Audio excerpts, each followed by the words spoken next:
Bismillahirrahmanirrahim. Assalamualaikum warahmatullahi wabarakatuh. Pada kesempatan kali ini kita akan membahas materi tentang ketenaga kerjaan. Sebelumnya, minggu kemarin kalian sudah mengerjakan tugas mind mapping tentang ketenaga kerjaan. Nah, hari ini tujuan pembelajarannya adalah kita mengetahui pengertian ketenaga kerjaan, kesempatan kerja, angkatan kerja, dan tenaga kerja. Yang kedua, kita akan mengetahui cara meningkatkan kualitas tenaga kerja. Yang ketiga, kita akan mengetahui tentang sistem pengupahan dan sistem penggajian yang ada di negara Indonesia. Yang keempat, kita akan mengetahui tentang penyebab dari pengangguran. Dan yang kelima, kita akan mengetahui dampak negatif dari pengangguran serta cara mengatasi pengangguran tersebut. Simak baik-baik ya.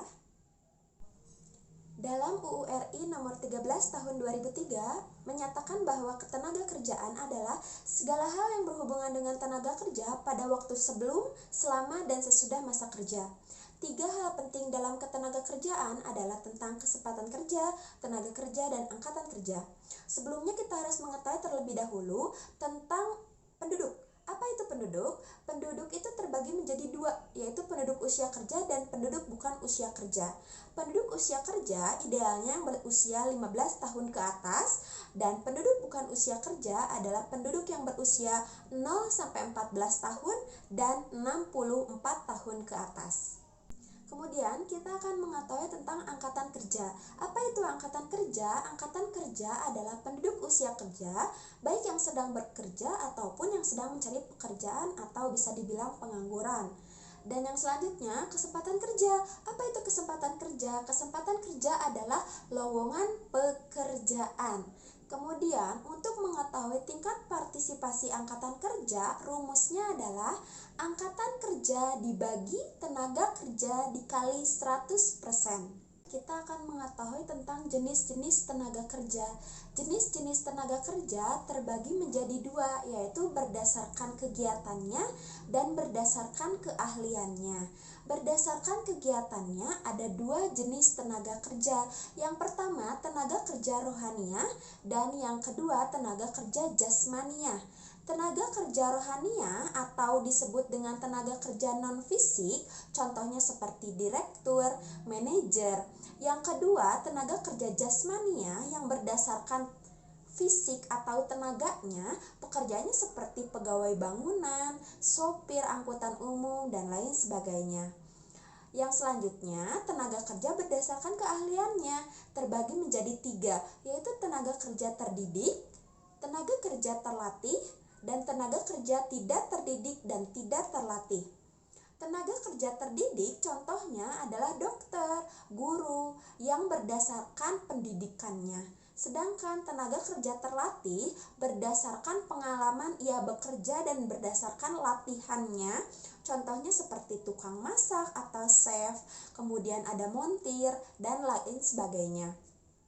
Terakhir, tenaga kerja tidak terdidik dan tidak terlatih adalah tenaga kerja yang tidak memiliki pendidikan dan juga tidak ada pelatihan khusus. Contohnya seperti buruh pabrik, pegawai bangunan, dan lain sebagainya. Kita akan mengetahui tentang masalah ketenaga kerjaan. Kenapa sih Bu ada masalah ketenaga kerjaan? Yang pertama adalah tingkat pengangguran yang tinggi. Yang kedua, jumlah angkatan kerja yang banyak. Dan yang ketiga, tingkat pendidikan dan keterampilannya yang masih sangat rendah. Yang keempat, penyebaran angkatan kerja yang tidak merata. Dan yang terakhir, perlindungan kesejahteraan tenaga kerja yang belum maksimal. Tapi dari setiap masalah tersebut pasti ada antisipasi yang dilakukan oleh pemerintah, yaitu sesuai dengan UU nomor 21 tahun 1999 tentang diskriminasi dalam pekerjaan dan jabatan. Dari upaya yang dilakukan pemerintah tadi, ada upaya-upaya lain yang dilakukan oleh pemerintah, baik pemerintahan, swasta, dan diri dia pribadi. Yang pertama dari pemerintah, ia melakukan berbagai pusat latihan kerja, mengadakan berbagai pusat latihan kerja. Yang kedua, dari pihak swasta yang melakukan bekerja sama dengan pihak sekolah atau instansi-instansi terkait.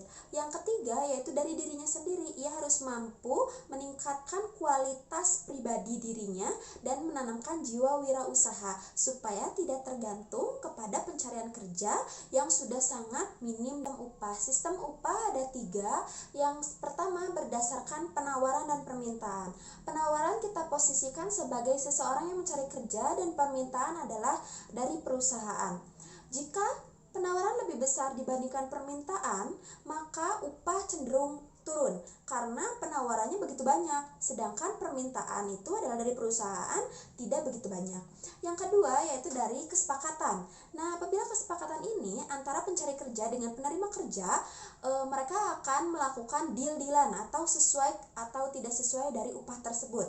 Yang ketiga berdasarkan upah minimum, baik upah minimum regional UMR dan upah minimum kota atau kabupaten. Selanjutnya macam-macam pengangguran.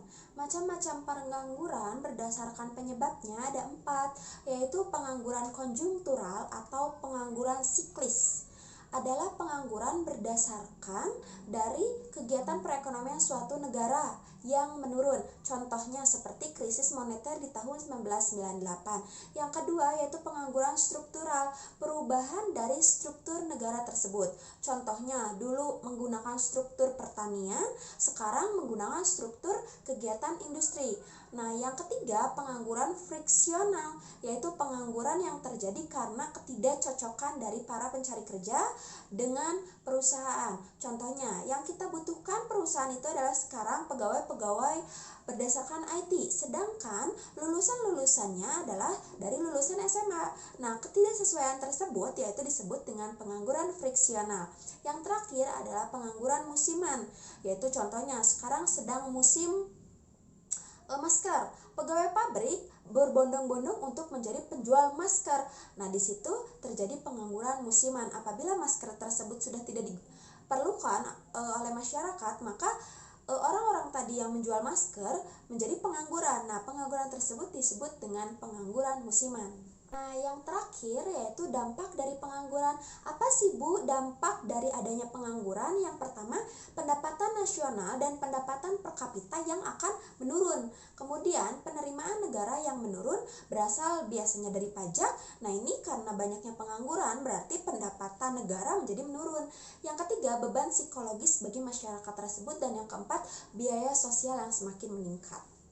Nah, tapi ada cara-cara mengatasi pengangguran tersebut. Bagaimana sih Bu cara mengatasinya? Pertama, untuk pengangguran siklis atau konjungtural yang contohnya seperti krisis ekonomi, yaitu kita harus ada peningkatan daya beli dari masyarakat supaya tidak terjadinya pengangguran. Yang kedua, untuk pengangguran struktural, kita melakukan pengadaan pelatihan untuk mengatasi pengangguran tersebut. Yang ketiga, untuk mengatasi pengangguran friksional dan musiman, yaitu ketidaksesuaian antara pencari kerja dengan perusahaan, yaitu kita memberikan informasi yang lebih jelas. Nah, mungkin sekian materi tentang ketenaga kerjaan. Bagi anak-anak yang masih bingung tentang apa sih Bu ketenaga kerjaan itu, silakan boleh tanyakan langsung ke Ibu melalui WA atau media sosial lainnya. Terima kasih. Wabillahi taufiq wal hidayah. Wassalamualaikum warahmatullahi wabarakatuh. Tetap semangat.